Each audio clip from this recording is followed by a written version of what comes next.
Puji Tuhan, salam sejahtera Bapak, Ibu, Saudara-saudari, keluarga GPDI El Shaddai Magelang yang kami kasihi dalam Tuhan Yesus Kristus. Kembali pada hari ini kita akan menikmati kesukaan kita, yaitu makanan rohani yang tidak pernah habis-habisnya. Firman Tuhan di dalam Markus pasalnya yang kedua ayat 1 sampai ayatnya yang ke-13. Markus pasal 2 ayat 1 sampai 13 saya akan bacakan firman Tuhan.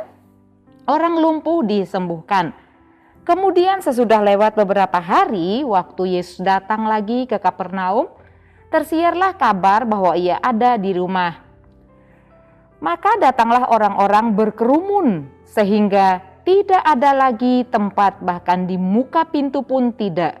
Sementara ia memberitakan firman kepada mereka, ada orang-orang datang membawa kepadanya seorang lumpuh digotong oleh 4 orang. Tetapi mereka tidak dapat membawanya kepadanya karena orang banyak itu. Lalu mereka membuka atap yang di atasnya.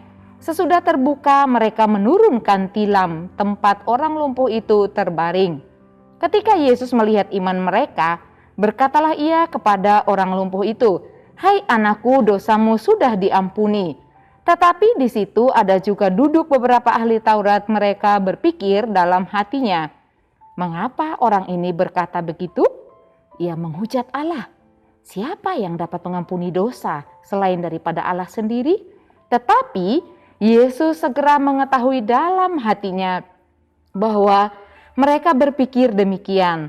Lalu ia berkata kepada mereka, "Mengapa kamu berpikir begitu dalam hatimu? Manakah lebih mudah mengatakan kepada orang lumpuh ini, dosamu sudah diampuni, atau mengatakan, bangunlah, angkatlah tilammu dan berjalan? Tetapi supaya kamu tahu bahwa di dunia ini anak manusia berkuasa mengampuni dosa." Berkatalah ia kepada orang lumpuh itu, "Kepadamu kukatakan, bangunlah, angkatlah tempat tidurmu dan pulanglah ke rumahmu." Dan orang itu pun bangun, segera mengangkat tempat tidurnya dan pergi keluar di hadapan orang-orang itu, sehingga mereka semua takjub lalu memuliakan Allah, katanya, "Yang begini belum pernah kita lihat." Puji Tuhan, Bapak Ibu Saudara yang dikasihi oleh Tuhan Yesus Kristus. Kalau kita merenungkan dalam kehidupan kita, tidak ada seorang pun yang ingin berkatnya terhalang.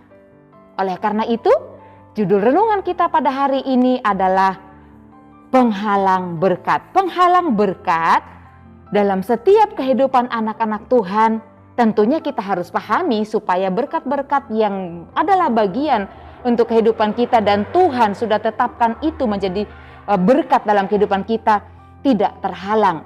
Artinya tetap melimpah, mengalir dalam kehidupan Bapak Ibu Saudara dan kita semua. Penghalang berkat kadang-kadang terjadi karena yang pertama, karena dosa kita di hadapan Tuhan. Yang kedua, penghalang berkat karena tidak ada kesatuan hati atau tidak ada iman.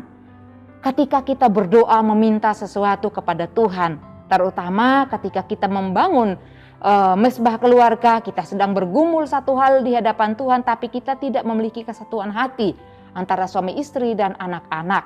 Nah, itu penghalang berkat. Dan yang ketiga, mengapa doa kita terhalang? Karena tidak suka memberi.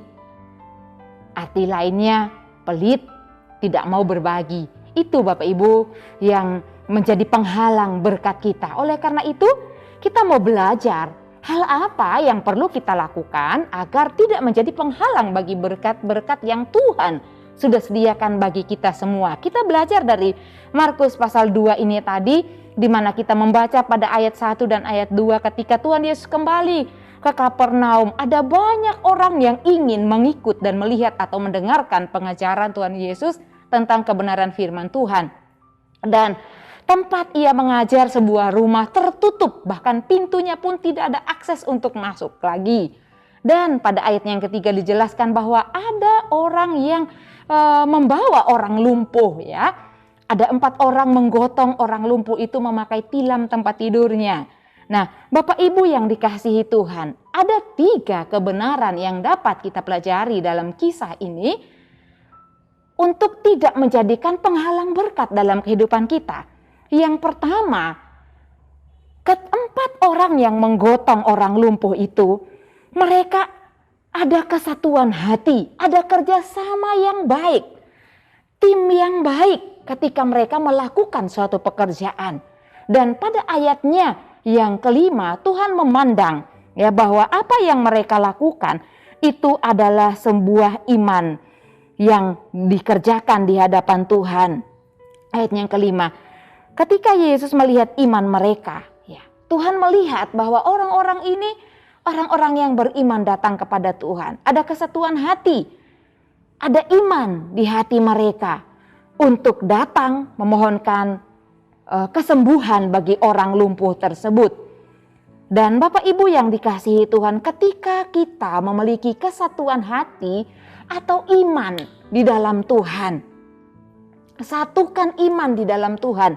Di dalam Mazmur 133 ayat 1 sampai 3, saya percaya Bapak Ibu Saudara sudah menghafal ayat ini ya, tentang berkat Tuhan bagi keluarga yang rukun, bagi orang-orang yang rukun di dalam Tuhan, orang-orang yang mau bersatu imannya di hadapan Tuhan, yang mau menaikkan permohonannya dengan kesatuan hati di hadapan Tuhan, menjadi satu tim yang selalu bersatu dalam menghadapi atau melakukan apapun di hadapan Tuhan.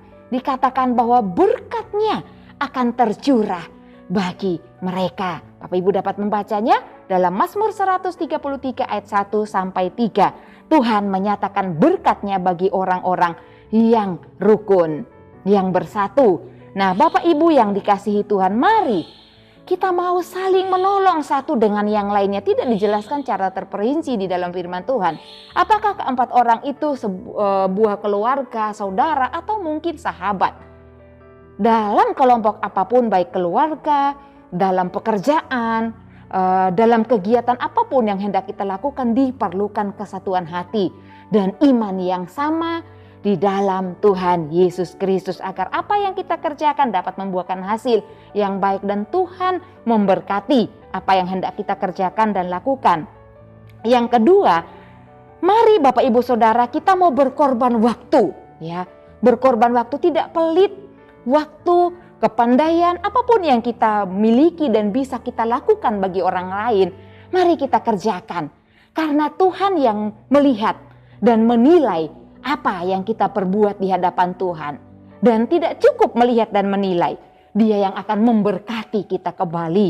Oleh karena itu, mari kita saling menolong dan mari juga kita memberi waktu kita buat sesama kita.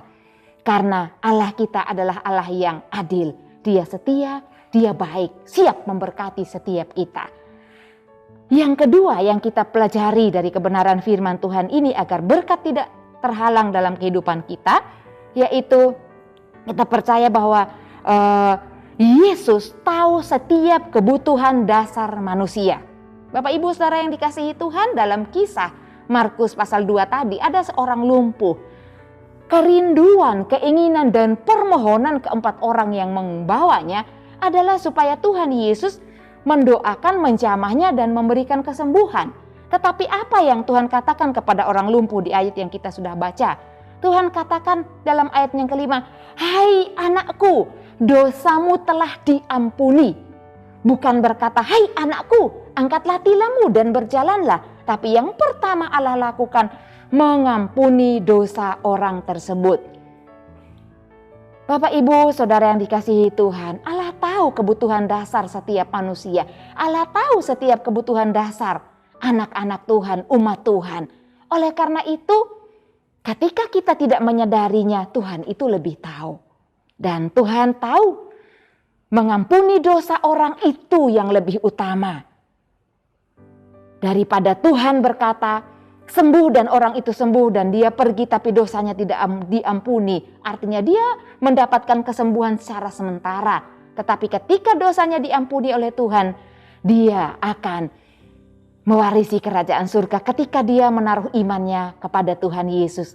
Dan yang kedua dikatakan bahwa Tuhan juga memberikan kesembuhan bagi orang itu. Tuhan berkata, angkatlah tilammu dan berjalanlah. Dan dijelaskan oleh firman Tuhan bahwa orang tersebut juga mengangkat tilamnya dan bangkit berjalan.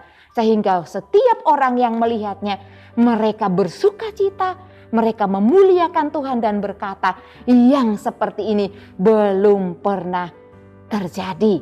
Nah, ini kita dapat melihat bukti Bapak Ibu Saudara bahwa Yesus adalah Allah yang berkuasa. Yesus adalah Allah yang berdaulat dengan kuasanya di dalam kehidupan kita setiap orang percaya. Oleh karena itu, jangan ada kekhawatiran dalam kehidupan kita ketika kita mengalami kesulitan, kesakitan. Mari kita menaruh iman kita kepada Tuhan karena Dia yang dapat melakukan hal yang besar di dalam kehidupan kita. Orang lumpuh disembuhkan dan dapat berjalan kembali. Dan kebenaran yang ketiga yang kita pelajari dari firman Tuhan ini, kita harus yakini bahwa Allah Maha Tahu. Ketika Allah berkata dosamu telah diampuni, ada orang-orang Farisi yang tidak senang dengan perkataan Tuhan Yesus dan mereka berkata, orang ini salah. Tidak ada seorang pun yang dapat mengampuni dosa, tetapi Tuhan menjelaskan bahwa Dialah Allah yang berkuasa dapat mengampuni dosa manusia. Anak manusia yang dimaksudkan oleh firman Tuhan adalah pribadi dari Tuhan Yesus Kristus sendiri. Dalam ayatnya yang ke-6 dan ke-7 di sana dikatakan bahwa Tuhan tahu apa yang mereka pikirkan. Dan ayat yang ke-8 dikatakan Yesus mengetahui apa yang ada dalam hati mereka. Dan Tuhan berkata dalam hatinya bahwa mereka berpikir demikian. Lalu Ia berkata juga kepada mereka, mengapa kamu berpikir seperti itu dalam hatimu? Bapak Ibu Saudara yang dikasihi Tuhan, apa yang ada di dalam hati manusia Allah tahu. Tetapi sesama manusia, siapa yang dapat menyelami hati seseorang? Kita hanya dapat menerka-nerka ketika kita melihat orang berbicara atau orang menatap kita. Tapi sesungguhnya apa yang ada dalam hatinya, apa yang ada dalam pikirannya, kita tidak mengetahuinya. Allah Maha Tahu. Dia tahu apa yang ada di dalam setiap hati anak-anaknya. Dan Dia rasakan apapun yang kita rasakan di dalam hati kita. Allah kita adalah Allah yang Maha Tahu. Dan yang kelihatan, itulah yang dapat diketahui oleh manusia. Sebagai orang percaya, sangat penting Bapak Ibu Saudara yang dikasihi Tuhan untuk kita berpikir di dalam hati kita, dalam pikiran kita yang memiliki pikiran-pikiran yang positif, bukan memandang orang lain dengan negatif. Dan juga kita belajar untuk berpikir positif, berpikir yang baik di dalam kehidupan kita. Karena sekalipun kita tidak berkata-kata, ketika kita mereka-reka suatu kejahatan atau hal yang buruk dalam hati dan pikiran kita, Allah yang Maha Tahu, Dia mengetahuinya. Dan tentu itu hal yang tidak berkenan di hadapan Tuhan. Oleh karena itu, mari kita jangan pernah mereka-rekakan kejahatan terhadap orang lain atau memberikan penilaian yang salah kepada orang lain. Tetapi mari kita mau belajar berpikir positif karena Allah kita adalah Allah yang baik. Allah yang kita sembah tidak hanya Maha Tahu, tahu setiap apa yang ada di dalam hati dan pikiran kita yang tidak dapat diketahui oleh sesama manusia kita. Tetapi Allah kita, Ia tahu kebutuhan yang mendasar dalam setiap kehidupan kita. Oleh karena itu, kuatkan iman percaya kita dalam Tuhan Yesus. Karena hanya Tuhan yang dapat memberkati kita melimpah-limpah, baik dalam pekerjaan kita, dalam setiap pergumulan hidup kita, bahkan yang dapat memulihkan keadaan kita dan memberikan kekuatan kesehatan dalam kehidupan kita. Tuhan Yesus memberkati. Mari Bapak Ibu Saudara kita berdoa. Terima kasih Bapa yang baik, kami mengucap syukur kepadamu ya Tuhan. Tolong kami ya Allah agar kami tidak menyimpan dosa dalam kehidupan kami, supaya tidak menghalangi setiap berkat yang Tuhan sudah rancangkan bagi kehidupan kami. Ajar juga kami untuk memiliki kesatuan hati, memiliki iman di hadapan Tuhan, dan juga ajar kami menjadi orang-orang yang rela berkorban, mau memberi Tuhan. Karena Engkau Allah yang akan memberkati kami berlimpah-limpah dan akan menyatakan kuasa-Mu, pertolongan-Mu atas hidup kami. Kiranya hidup keluarga GPD El Shaddai Magelang seperti tanah yang baik, yang mendengar firman-Mu dan mengerti dan berbuah. Ada yang 100 kali lipat, ada yang 60 kali lipat, ada yang 30 kali lipat. Dan kami mengamini akan firman-Mu. Terima kasih Tuhan Yesus, ini doa dan ucapan syukur kami panjatkan dalam nama Tuhan Yesus Kristus. Haleluya, amin.